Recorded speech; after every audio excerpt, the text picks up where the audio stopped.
صباح الخير، ازيكم عاملين ايه؟ يا رب تكونوا بخير. فيديو جديد ان شاء الله.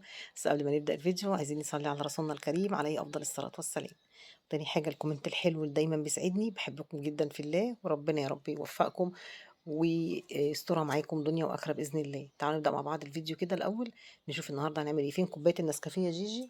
ابسولوتلي النهارده هنعمل حاجة تانية خالص. بس انا شربتها، هي الكوباية في ايدي اهي اهو، ده دليل اهو.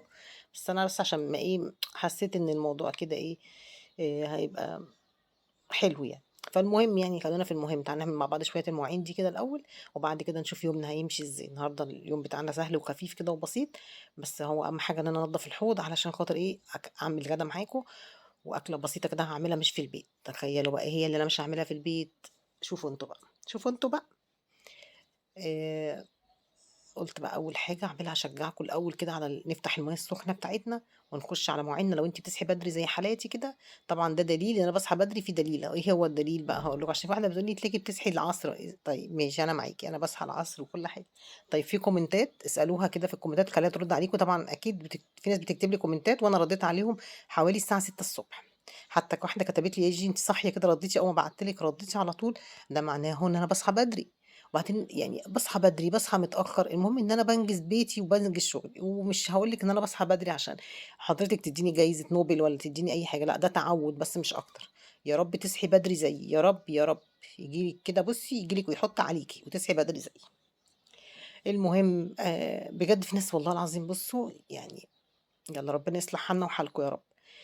أول حاجة بقى طبعًا عملتها زي ما أنتم شايفين كده، الكوبايات هنغسلها كويس جدًا. أنا بعتّ طبعًا لأمل صالح، قُلت لها: يا أمل الليفة بقى بتاعة المواعين خلاص كده عايزين نغيّرها، عايزة بقى إيه، ليفة من عندِك وكده. فقالت لي: خلاص ماشي هابعت لِك الorder إن شاء الله لمّا تبعتوا هاصوّره معاكم. كمان جِبت للمساحة وِش تاني عشان الوِش عندي ما عنديش إلا واحد بس، فبيتسخ بسرعة، فبابقى محتاجة واحد تاني. الحمد لله النور جِه.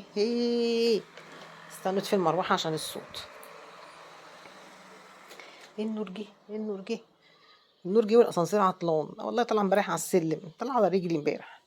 موتور كده يعني، طالعة بُصّوا مش قادرة أقول لكم، طالعة واحدة عندها 70 سَنة، مش قادرة أطلع السلِّم. بس طلعت واحدة، واحدة، واحدة، واحدة، لحد ما طلعت. بُصّوا هنا هتلاقوا المواعين بتتزق كده، بس عشان ما حدش يقول لي عندِك عفريت في المطبخ يا جيجي. رؤية كانت واقفة جنبي، فعمّالة تزُق لي الكوبايات عليّا، يعني إن أنا إيه، ما أمدّش إيدي بعيد يعني وهي تجيب لي الكوبايات.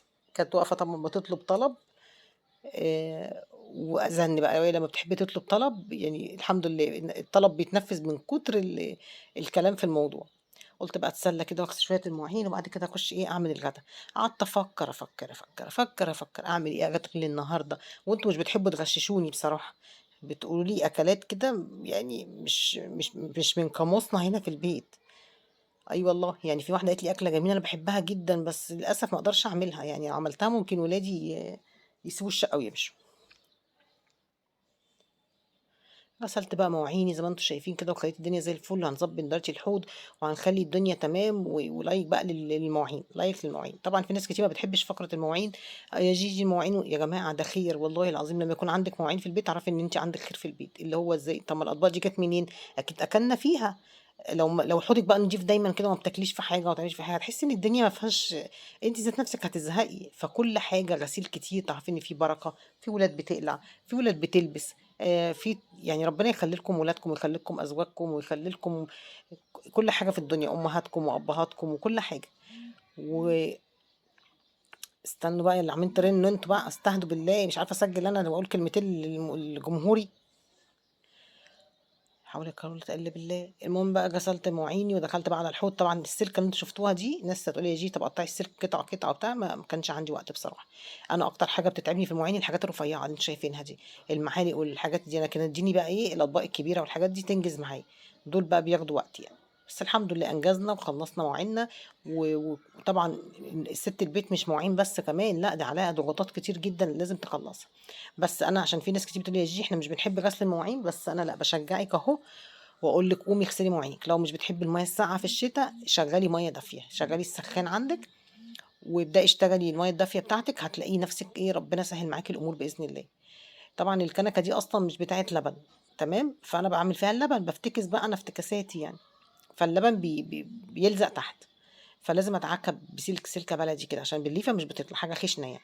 فبدخلها بقى ايدي تتزنق، بصوا بزنق ايدي جوه، ايدي بقى المقلبظه دي بدخلها جوه كده وبتتزنق عشان خاطر ايه اغسل شويه المواعين، اغسل الكاتل يعني، لاني بحب هعمل فيها قهوه معاكم دلوقتي. فقلت بقى اغسلها بصوا بعد يعني لو انت عايز تستعمليها زي كده حطي فيها اللبن. خدي بالك بس من حاجه، بس اول ما تكبي القهوه بتاعتك في الكوبايه على طول او تصبيها، ابداي حطي شويه ميه فيها وسيبيها شويه، لان لو عملتيش كده هتلزق منك من جوه، اللبن هيلزق منك ومش هتعرفي تطلعيه ابدا. بصوا عملت معايا يوم كده، انا عملتها مره وديتها الرحاب تعملها مره لغايه ما طلعناها، قالت لي انت عملتي فيها، انت ولعتي فيها ولا ايه؟ قلت لها لا، ده انا اللبن يعني سبته ما حطيتش فيه ميه فنشف فيها. تعالى بقى نعمل الحوض بحته السلكه كده باللهلوبه بتاعتنا دي. طبعا كلكم سالتوني اللهلوبه دي منين، طبعا اي حد بيتعامل مع شركه ماي واي هيلاقيها موجوده عنده. دي بقى بديل للحاجات اللي احنا بنجيبها، اللي هي الايه الحاجات اللي احنا بنقول عليها مقاطعه ومش عارفه ايه، دي بديله ليها، اللي هي بتنظف والكلام ده كله. حتة السلكة دي لازم تكون موجودة في كل بيت، يعني لازم تكون موجودة عندك، بس ما تعمليش بقى الحواض بتاعة التويليت وكده علشان بتبقى زي الصيني كده الفخار بتتجرح. اعمليها بس للحواض الاستانلس. وكمان في طاسات عندي كده ساعات بتحتاج مثلا بيبقى فيها زيت، فيها شوية حاجات كده، فمش عارفة اطلعها عشان ما بوظش الليفة بتاعتي، فبعملها بالسلكة يعني انضفها بالسلك يعني. تمام. فان شاء الله لما امل تبعت لي الليفه بتاعت المواعين هقول لكم، الليفه دي بتقعد معايا فتره طويله، تقولي يا جي لا انا بغسلها كويس، وبعدين بحط لها ليها صابونه معينه بتتغسل بيها، وغير كده كمان بحط لها شويه خل. تمام. نغسل بقى الشاور بتاع ايدينا كده، عشان ايه انا بستعمله دايما بعد ما اخلص المواعين بغسل بيه ايدي، لو منضفه فراخ او عامله سمك او الكلام ده كله. الناس اللي سألتني على الفوط دي يا جيجي جايباها منين، من أي حتة هتلاقيها، من أي حتة بتاع أدوات منزلية هتلاقي الفوط دي 5. كانوا عاملين، بصوا هم كل واحد بيبيعهم بسعر، أنا جايبة ال5 ب15، دي كانت أول مرة تحصل معايا، أنا بجيب ال5 ب25 ب20، لقيته بيقول لي 15، قلت ماشي 15 15، أنا هقعد أقول لك لا والنبي خد مني 20. فالمهم بقى دخلت على البوتاجاز، كان الولاد بالليل عاملين بعد ما نمت طبعا قالوا برجر وعملوا فشار، تحسوا ان احنا يعني اكيد ولادكم زي كده صح، تحسوا انتوا نايمين كده في حد بيكسر في المطبخ بيخبط في المطابخ بيعمل اي حاجه. ولو مطبخك بقى جنب اوضه النوم بقى ما اقولكيش بقى، ما اقولكيش يعني تحسي ايه الريحه كلها داخله عليكي وانت نايمه. حاولت اجيب شفاط، سالت على شفاطات للبوتاجاز، قالوا لي ما فيش الا الكبير يعني اللي هو 5 شعل، انا مش عايزه 5، انا عايزه 4 بس. ف ونسيت اقول لكم كمان انا جبت شركه هنا في البيت، بس مش هقول لكم اسمها دلوقتي، انا لما اشوف انا هكمل ولا مش هكمل، تشوف موضوع المطبخ من فوق وكده. بصراحه الموضوع يعني دخل في تكلفه، يعني مش عارفه ازاي، يعني الحاجه بقت غاليه جدا. انا مطبخي ده اصلا كنت عامله اللي فوق الحوض وتحت الحوض ب 7000 جنيه، الكلام ده من كام سنه. دلوقتي الموضوع بقى اضربوه انتوا بقى في 2 3 كده، اضربوه الحته اللي هي ايه هياخدها لي اللي هي فوق البوتاجاز وحدة، وكنت هعمل وحدتين فوق بعض، وواحدة ضرفة طويلة ازاز فاميه كده عشان يتحط فيها الكوبايات والفناجيل والكلام ده كله، والغي بقى كل الحاجات الرخامة دي. وكمان اول ما تخش في كورنر اللي انا حطاه في او دخلة المطبخ ده هيعملوا لي رف زي نيش من اول فوق لحد تحت، طبعا شركة معروفة وكده يعني. فقال لي السعر فاتخضيت، انا كجيجي اتخضيت عليا الطلاق بالثلاثه، انا اتخضيت. وكمان سألت على الشفاط، قال لي الشفاط لازم يكون لي مدخنه، وانت سديتي المدخنه بالتكييف، يعني انا كان في عندي مدخنه كنت اتسدت يعني. فاهميني ازاي هنا ايه ده يجي ده نعناع، انا جبت ربطه نعناع ب 2 جنيه ونص، الربطه انت شايفينها الصغنططه دي، غسلتها غسله كويسه جدا وحطيتها في مصفى عشان تنشف، عشان انا بحب النعناع قوي. وعندي بناتي هنا مثلا لو حد قال لي ماما بطني وجعاني ولا حاجه بقوم رايحه غاليه كوبايه نعناع كده وبديها له. تعالى بقى نعمل الغدا بتاعنا، هتعملي ايه النهارده يا ستي جيجي؟ النهارده بقى قعدت افتش في التلاجة، فتش في التلاجة، فتش في التلاجة، فتشت وبعدين يعني لقيت لكم يفضل خيركم كده ايه شويه صدق في التلاجة. اسكت انا لا ما اسكتش. ونزلت جبت كمان من تحت تمن بسطرمه، وقلت تعالوا كده ايه نعمل كده اكله خفيفه وناخدها كده وننزل بيها الشارع. عرفتوها ها؟ عرفتوها يا رشامات يا قربات. تعالوا بقى نجيب الكبة بتاعتنا، والبصل الأبيض اللي أنا جبته ده ب20 جنيه، ب20 جنيه جبت 2 كيلو ونص ب50 جنيه. حد ضحك عليا ولا لأ؟ وجبت الفلفل ده كمان، جبت نص ربع كيلو فلفل حراق على بارد، بقول له حط لي ده على ده. ودي حزمتين من البقدونس زي ما انتم شايفين، دي حزمتين يعني حزينة بس حزمتين حزنة. هتقولي لي يا جيجي البقدونس بيتحط على اللحمة بس، لأ أنا باحطه على الصدوق. جرّبوا بس، جرّبوا مش هتخسروا أي حاجة. هنا بس كنت بادوّر على بقيت عشان ما ارميهمش ب2 جنيه ونُص، أرميهم ليه؟ والبصل يا جماعة اللي عنده بصل يخلّي باله عليه، يحافظ عليه جدًا. يعني البصل ده يشيله في عينيه. كنا زمان كده نخش البلكونات نلاقي البصل مرصوص رص في البلكونات أبُص من بلكونتي كده ألاقي واحدة حاطة بصلاية والّا ما فيش، ما فيش ولا بصلة في بلكونة. يا عيني أمِك يا أختي شوية. أي والله. كان زمان تحسّي إن كلّنا بننزل نشتري يعني شوال بصل ونرصه في البلكونة كبوكيهات ورد في مصر. ده طبعًا الناس اللي ما تعرفش برّه يعني خارج مصر. فدلوقتي أختي ما عندناش الكلام ده دلوقتي، لأ ما تنفعش تحطّي بصل. البصلة دلوقتي ب5 جنيه، الواحدة البصلاية ب5 جنيه. ماشي. فأنتِ ما تكتّريش بقى في البصل، حافظي على بصلِك على قد ما تقدري. طَب يا جيلو عايزة أعمل محشي، حطّي 2 بس، حطّي 2 يا ماما عشان البصل بقى غالي أوي. البصل وصل 42 جنيه الأحمر والأبيض ب20. المهم بقى جِبت السجق بتاعي وشطفته كده وقُمت مقطّعاه بقى كده على حتت مكعبات صغيّرة. خلاص أنتم عرفتوا أنا هاعمل إيه بقى، يعني مش فَن هو وبتاع. أنتم ذكيين يعني. عملتِ إيه يا بنتي يا جيجي؟ قولوا لي بقى عملتِ إيه؟ قولوا اكتبوا في الكومنتات كده، عايزة أشوف أنا الكومنتات اللي بالعلاطة دي. قطّعت بقى الصدوق، السكينة مش حامية على فكرة عشان تبقوا فاهمين يعني ها. بس أنا أول ما خالد بيحمّيها لي على طول بتقطع إيدي على طول. فقال لي: "بُصّي يا بنتي عشان ما تقعديش تصوّتي لنا وعوّرتوني وهاعمل لكم محضر في القسم وهاوديكم في 60 داهية والحاجات بتاعتِك والحبشتكنات دي مش هنحمّلِك السكاكين."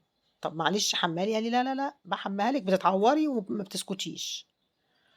وعايزة تروحي مستشفى بسبب فتحة صُبعِك وهاخد بنج وانام لكم في السرير 10 أيام." ماشي. المهم بقى كده إيه، عملت إيه أنا بقى إيه، نزّلت الخليط. أنا ضربت ده نُص ضربة كده بقى. قُلت بدل ما أقعد أقطّع بإيدي بالسكينة وتزهّقني في عيشتي، هاتوا مسنّي يا جيجي عندي والله، والله عندي، عندي فضّة خيركم. حطيت كده هانزل بقى بالتوابل بتاعتنا، شوية كمون، شوية كزبرة. مش هاحط توم لإن أنا الصدق هو متحبّش. ما تكتّريش الملح عشان الصدوق فيه حباش. وشوية ملح صغنطاطين كده زي ما أنتم شايفين، وشوية سبع بهارات. ما تكتّريش بقى في التوابل لإن الصدوق زي ما قُلت لكم هو يعني جاهز يعني. قلّبت كل الكلام ده مع بعضه خلّصت مواعيني. هانزل بقى أروح أعمل العيش والصدق في الفرن وأرجع لكم على طول. وأنا راجعة مش هارجع لكم بإيدي فاضية absolutely استحالة أرجع لكم بإيدي فاضية. أنا ربنا واعدني بالعربيات تقف تحت بيتي بالضبط وتنادي، أقول لهم والله ربنا بيحبني. أنا ربنا يعني مش عايزة أروح السوق وأشيل على قلبي حاجة. الحاجة بتيجي لي لغاية عندي تحت. أنا عارفة إن هم البياعين اللي على العربيات دول بيبقى الميزان بتاعهم خايب شوية، بس أحسن ما تشيلي من السوق وتشيلي على قلبِك وتيجي. لقيت لكم إيه فضلة خيركم بقى هاقول لكم دلوقتي. فكّروا بقى أنا جِبت إيه. قُلت بقى أعمل لي يا بنتي يا جيجي قهوة فرنساوي كده أحس إن أنا رُحت فرنسا. طب لو قهوة تركي يا جيجي أحس إن أنا رُحت تركيا. لو قهوة مصري هاقعد في مصر، ما باجيبهاش عشان أنا قاعدة فيها فما باحبهاش. فعملت قهوة فرنساوي أكني سافرت على طول فرنسا على طول. جِبت لكم القهوة وجيت من فرنسا عشان تعرفوا بس إن أنا مش باستخسر فيكم أي حاجة. وكمان طلّعت لكم الفنجان بتاع التصوير. هو ده بتاع التصوير بس يا جيجي؟ أيوه أنا ما باضحكش عليكم، أنا إنسانة صريحة. يعني في العادي ما بتشربيش فيه، ما أنا ما باشربش في العادي إلا معاكم. شُفتوا بقى الذكاء عشان ما تجيش واحدة تقول لي: "يا رِمّة يا بخيلة اللي شايلة كاساتِك وكوباياتِك." ما هو أنا مش باصوّر غير معاكم، فباطلّعهم معاكم. يعني لو هاشرب قهوة باروح أصوّر قهوة عشان أطلّعها معاكم، هاشرب نسكافيه أطلّعه معاكم. ليه بقى، ليه كده الظَن بقى؟ هنا لحقتها تفور مني قعدت أنفخ كده. أيوه اعملي زي ما باقول لِك كده. أنتِ بتعلّمينا إيه؟ انفخي، انفخي يا ماما. يا جيجي حرام عليكِ أنتِ عمّالة تقولي لنا في المطبخ ارقصوا زي صافينار وأنا ما قُلتلكمش ارقصوا زي قُلت لكمش روحي هاتي بدلة رقص وارقصي. أنا باقول لِك هزّي، هزّي يا وِز. هزّي. هاخد بقى فنجالي ده وأروح أعمل دماغ. تعملي دماغ إزاي يا جيجي؟ أعمل دماغ، كل واحدة تعمل دماغ زي ما هي عايزة بقى. المهم بقى إيه، جِبت بطاطا. يا بطاطا، يا بطاطا يا مدلعة. بتاع البطاطا كان معدّي وجِبت بطاطا وغسلتها غسلة حلوة بقى إيه، مرشتها بالفرشة بتاعة اللي هي فرشة معيّنة كده بس ما رضيتش أصورها معاكم عشان إيه كلّها كانت طينة، يعني كلّها كانت طين. وكُلي الطين أحسن ما تلعبي في البروتين. دي لقيتها فيها حتّة كده شرخ فجِبتها إيه، يعني أضبّطها يعني. وشغّالة بقى فرني على درجة حرارة عالية جدًا، جدًا. إيه ده العيش هتستوي معاكِ؟ والله هتطلع زي الفل. آدي العيش بتاعنا جِبناه من الفرن وجينا وغيّرنا هدومنا. وقُلت بقى إيه، أورّيكم بقى إيه شطارتي. طَب تعرفي البسطرمة إزاي يا جيجي من السجق؟ عارفاه؟ الصدوق تمسكي كده الرغيف هتلاقيه في حتة كده ملزلزة في إيديكِ، إنما البسطرمة ممسوحة مسح كده. حطيت عليهم جبنة موتزاريلا بالبسطرمة والصدوق زي ما هو زي ما أنتم شفتوه كده، وجبت وجيت. والله أنا شاطرة يا جدعان وحياة ربنا. طب ما تعمليه في البيت يا اسكتشي، اسكتشي، اسكتشي. بس عايزاني أقعد أخبز أنا وأطلّع لِك دقيق وأحط في وشي دقيق كده وأحط على هدومي عشان أورّي جوزي إن أنا تعبانة في المطبخ. ده طبعًا بُصّوا عشان أقول لكم حاجة بس يا جماعة عشان أنا يعني اتسألت السؤال ده كتير، جيجي أنتم بتجيبوا فاكهة، يا جماعة الفاكهة دي مش ليّا لوحدي والله، خلاص افهموا أنتم بقى. يعني عشان بس الناس بتقول لي واحدة بتقول لي: "حرام عليكِ." والله العظيم ما بتاعتي لوحدي. أنا حلفت. وهتقولي لي دلوقتي واحدة تخشي لي: "يا جيجي بطّلي حلفان، اوعي تكتبيها لي، اوعي." حطيت السفندي وكان عندي رمانتين كده فضّيت خيركم، والسفندي أنا ولادي بيموتوا فيه، يعني عندهم استعداد ما يتغدوش ولا يتعشوا ولا أي حاجة وياكلوا فاكهة. أنا ولادي يا جماعة زي ما قُلت لكم ما بيشربوش حاجات من برّه اللي هي البيبسي والكوكولا ما لهمش في الكلام ده، ولادي لو الفاكهة، فأنا باقول ده أفضل بكتير. المهم بقى هنا رصيت فاكهتي وخلّصت حالي وجيت بقى هنا قُلت أعمل كوباية شاي بالنعناع، بالنعناع ده ب2 جنيه ونُص يا جماعة. هاتي يا بنتي يا جيجي أهو، بس كل شوية أعمله لكم في وشكم كده تحسّوا إن أنا إيه مش عارفة مالي، كنت مهيبرة شوية. أعمل كوباية شاي كده صغنططة في الإزازة أهو عشان ت ت ت إيه تشوفوا الشاي وتشوفوا النعناع وهو بينعنع، عارفين يا بتاع النعناع يا منعنع، ب2 جنيه ونُص بقى الرابطة، ما تكتريش يا ماما الحاجة غالية، أهو. جبته بقى كده وقُلت بقى إيه أعمل لي كوباية شاي كده بالنعناع عشان جوزي ما بيحبش الشاي بالنعناع بصراحة، بيقول لي اعمليه سادة، فأنا عملت له كوبايته واديتها له عشان أنا ممكن أنسى وأقلب المعلقة أو أحط معلقة عنده في كوبايته يحصل انفصال في العلاقة. والله باحبكم جدًا، وباحبكم تكونوا مبسوطين جدًا، جدًا، جدًا. عايزة لايك بقى للفيديو كبير أوي، وتعظيم سلام للبت جيجي، وأشوفكم بكرة على خير إن شاء الله في فيديو جديد. باحبكم جدًا في الله. يا جيجي الفيديو القصير الخفيف ده أنا اليومين دول أنا ما احبش أكون تقيلة على حد يا جماعة، أنا أحب أخفف كده وأكون خفافي، يعني أخش خفافي وأطلع خفافي كده، يعني ولا أحب أرغي ولا أتكلم كتير ولا الكلام ده كله، أحب الفيديو يخلص كده في minute. أيوه، اقعدي بقى سقسقي في النعناع كده كأنه بسكوت، بسكوت بس كده. أشوفكم بكرة بقى على خير، السلام عليكم.